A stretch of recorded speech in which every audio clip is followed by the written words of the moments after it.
ಯೇಸುಸ್ವಾಮಿ ಅಲ್ಲಿಂದ ಹೊರಟು ಟೈರ್ ಹಾಗೂ ಸಿದೋನ್ ಪಟ್ಟಣಗಳ ಸಮೀಪವಿದ್ದ ಪ್ರದೇಶಕ್ಕೆ ಹೋಗಿ ಒಂದು ಮನೆಯಲ್ಲಿ ಇಳಿದುಕೊಂಡರು. ತಾವು ಜನರ ಕಣ್ಣಿಗೆ ಬೀಳಬಾರದೆಂಬುದು ಅವರ ಇಚ್ಛೆಯಾಗಿದ್ದರೂ ಅದು ಸಾಧ್ಯವಾಗಲಿಲ್ಲ. ಹೊರನಾಡಾದ ಸಿರಿಯ ದೇಶದ ಫೆನಿಷ್ಯ ಪ್ರಾಂತ್ಯಕ್ಕೆ ಸೇರಿದ ಗ್ರೀಕ್ ಮಹಿಳೆ ಒಬ್ಬಳು ಅವರ ವಿಷಯವನ್ನು ಕೇಳಿ ಒಡನೆ ಅಲ್ಲಿಗೆ ಬಂದು ಅವರ ಪಾದಕ್ಕೆರಗಿದಳು. ಆಕೆಯ ಚಿಕ್ಕ ಮಗಳಿಗೆ ದೆವ್ವ ಹಿಡಿದಿತ್ತು.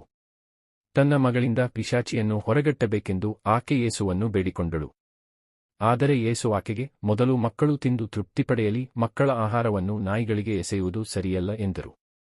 ಅದಕ್ಕೆ ಆಕೆ, ಅದು ನಿಜ ಸ್ವಾಮಿಯೂ, ಆದರೂ ಮಕ್ಕಳು ತಿಂದು ಬಿಟ್ಟ ಚೂರುಪಾರುಗಳನ್ನು ಮೇಜಿನ ಕೆಳಗಿರುವ ನಾಯಿಗಳು ತಿನ್ನುತ್ತವಲ್ಲವೇ ಎಂದಳು.